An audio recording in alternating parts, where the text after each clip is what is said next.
Editorial dictation. Start in 5 seconds.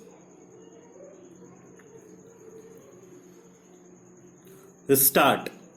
The shocking deaths of at least 19 people in special facilities for COVID 19 management in Vijayawada and Ahmedabad have exposed the deep root in regulatory processes for institutional and commercial building safety.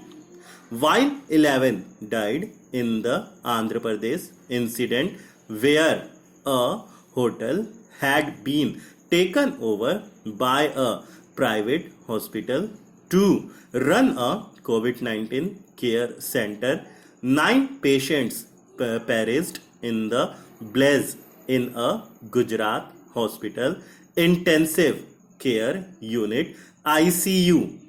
These ghastly incidents, which claimed the lives of those who were getting treatment or recovering from an infection in supposedly secure conditions, lay bare the lack of preparedness among states to manage the expanding pandemic and hastily contracting procedures in a familiar pattern. Civic and fire authorities who were expected to monitor the safety of such buildings have sought to pin responsibility for the carnage on the owners of the properties.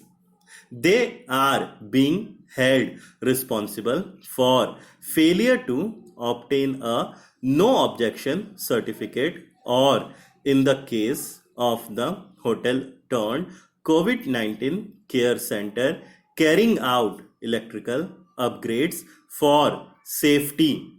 This is clearly untenable, as the Supreme Court of India observed about a decade ago in the Upahar Cinema fire tragedy case in Delhi, pulling up authorities, including the Union Home Ministry, for abdicating responsibility and passing the buck on to the management of the institution.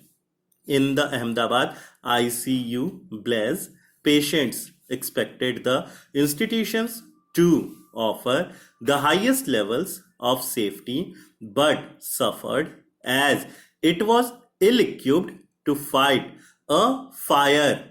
Safety regulation of buildings used for healthcare delivery is a subset of the overall need to regulate hospitals, and states should use the recent deadly fires as the occasion to launch much delayed reform.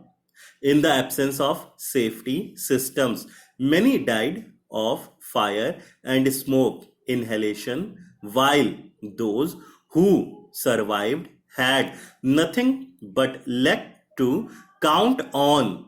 This situation cannot be allowed to continue.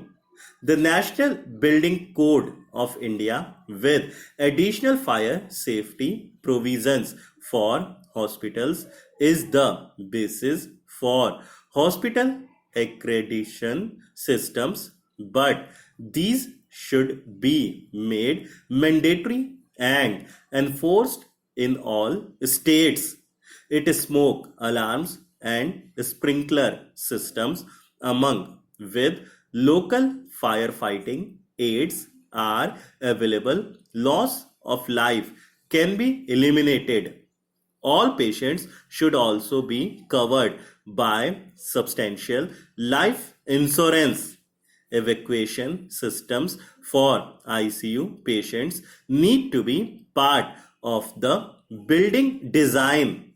Often, hospital buildings are regularized for unapproved constructions by state governments acting thoughtlessly schemes introduced to regularize building violations are clearly antisocial in character.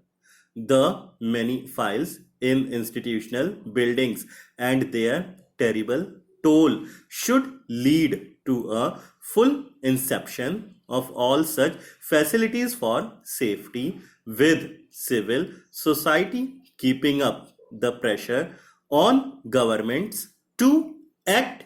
Stop